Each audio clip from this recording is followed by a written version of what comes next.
with this Fox News alert. We're learning more about the B-2 stealth bomber and its bunker buster bombs the U.S. would use to hit Iran's nuclear facilities. All right, let's start, Joey, I mean, with the B-2. if the B-2 bombers hit at the Iran facilities which are in the cave and which have only 2 or 3 openings, then it would be a massive success for USA.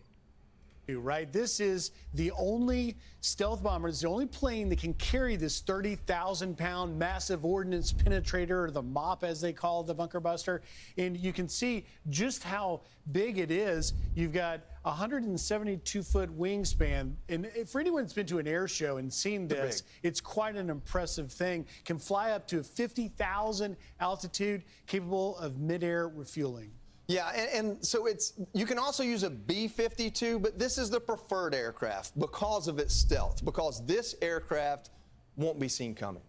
All right, let's move here to the next thing, and that is, of course, B-2 bomber is itself invincible right now. With the current technology, there is no match for the B-2 bombers, and I have been saying it a lot of times that if B-2 bombers are used in the fight versus Iran, the places wherein there are a lot of mountains, a lot of bushes, and a little caves, they are invincible. Of course, it deploys the GBU-57 bomb. That's the bunker buster you can see here. And we're understanding that the B-2s can carry 2, possibly 3 of these. Yeah, I want to just point out real quick why it's important to use a stealth bomber to do this.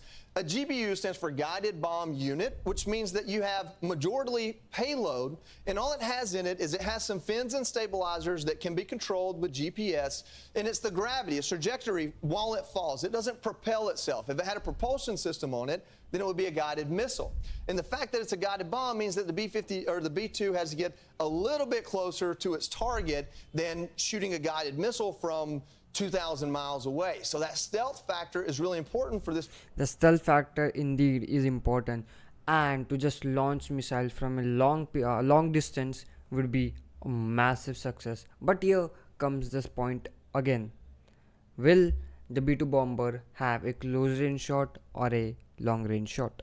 Bomb is actually not super advanced technology. A guided bomb was that first iteration of what we now have, hypersonic guided missiles. So it's really interesting as an EOD tech, you learn the characteristics of ordnance. Another thing a guided bomb has is it doesn't have to have another 20 feet of rocket propulsion fuel. You can have a bigger payload in your bomb. Well, and you know, that's fascinating you raise that point. Yeah, I mean, if we compare it with a supersonic guided missile, if it's a supersonic, as we know, it would have a lot of fuel compared to a normal guided bomb. With the stealthy mode, with the stealthy plane B-2 bomber, there's no need for a supersonic missile, as itself, the B-2 bomber itself is so quick and is so stealthy that it can penetrate clearly and easily in the enemy's defense, escaping the radar and then just guiding. It just needs a bit of guidance. And because this missile GBU-57A by B doesn't need a lot of fuel, as it is just guided through the speed of B-2 bomber, it can carry a lot of material inside it, more than required. Joey, it's so important because I understand the military planners, when they're thinking about it, they start with the target, then they work backwards. So what let me capabilities just take us to how this is going to go, just to the point you were saying, the drop and the trajectory as it's got to go through not 1, but 2 layers. Yeah, so what we're looking at here is we're being told this is, I think, anywhere from just shy of 200 to 300 feet in depth. There are all kind of reports out there of 1,000 foot, but I think that's more propaganda. So what you end up doing is, if you saw the movie, the latest Top Gun movie, Nah, man, I missed it. early enough, this is that plot kind of coming to fruition in real life. It's not just one bomb, it'll be a bomb after a bomb to get through that penetration. And just lastly, that's what you're talking about. Can penetrate up to 200 feet below the surface. Let's say that if B-2 bombers can do something like that, and if they can attack from such a close range, imagine what can they do if they attack from even a closer range than before. And then, of course, we'll see it try and put the second one in there and go down. Okay, so how it goes is they launch a missile and they launch a missile again at the same spot. So if their target is A, they will attack from a long side and it will create a massive hole. And then they will launch a second missile which will enter in the massive hole and attack and destroy the target. Down in there. Let's bring in David Burke, our Top Gun and former Top Gun instructor, retired U.S. Marine Corps officer. Now, David, I don't know how well we did that, but you know this better than anybody. Talk to us about, questions over whether or not this can successfully be done. Joey Jones just crushed that explanation. You guys hit the nail on the head. So really well done. This absolutely can be done. There is not a cave in the world deep enough. Yeah, it can be done with a quick strategy, quick thinking, and a wiseful strategy. To Okay. defend itself against the American military if it needs to hit it. And you described the weapon system and the aircraft and the mating of that exactly right.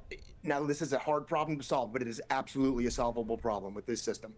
David, when we talk about blast radius, frag radius, the overall footprint one of these bombs can have once it gets into the ground, how precise does it have to be? In other words, if it lands 50 feet from the target, is it still effective? Yeah, 50 feet would be a pretty big miss for a weapon like this. Just like you described, that guided bomb unit has a really precise GPS system in the nose. It's going to get within a few feet, maybe a few meters of its target and penetrate. 50 feet is lot, like 20 feet lot. 20 feet is all it requires. It doesn't require a lot. 50 feet is lot to attack from. Really deep. It's that penetration that's going to cause the problem. So it's going to hit the target. There goes the pretty first much bomb. exactly There goes the first bomb. where it wants. Yeah, And then after the hole has been created, they will create they will insert a second bomb and create a massive opening or just kill the target. David, when you were just talking about that, I brought up another shot here, which is the approximate penetrative power. And it looks like, with a 30,000 pound bomb, you want to come in at about a 45-degree angle. What can you tell us more about that? Yeah, that's exactly right. And like you alluded to, the bomb is this is a massive piece of equipment, 30,000 pounds, but only around 5,000 to 6,000 pounds of explosive. Most of that is the casing to do that penetration at that angle.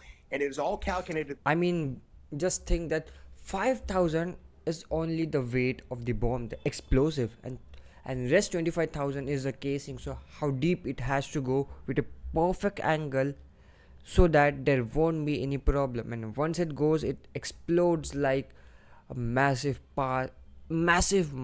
piece of destruction. Calculated through a process we call weaponeering, which is figuring out the right point, the right angle, how far deep it needs to go, and then, of course, like you described, do we put a second bomb behind that to open that initial penetration and detonate and really do the damage we need to that target? David, if this is used, we don't use them very often. I know the Moab was used back in 2017 for the first time. Is there an example of using these in the past? Is there any precedent whatsoever? This would be an unprecedented use of that weapon in this situation from a penetration standpoint.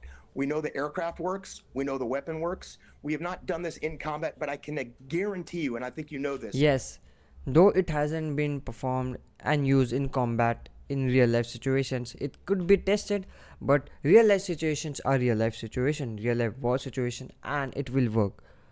Doesn't matter what, because there are situations wherein some things work when you test it, and then when you apply it in a real life war situation, it doesn't. But in case of the B-2 bomber and this guided missile, it will work. Our aircraft and our pilots and the systems have been trained to and practiced Absolutely. for years. They're ready for this mission. Well, and David, that was my final question in the few seconds we've got Yes, left. they What's are going ready. through They are ready. The GBU-57 is ready. the minds of these pilots that may be flying these missions? They're waiting for the word. Yes, they are waiting. They are just ready. Just let us bomb Iran. We are not.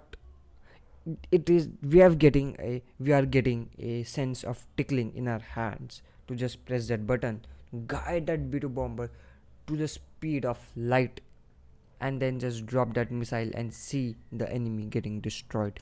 Promise you, they are prepared. They're ready to go.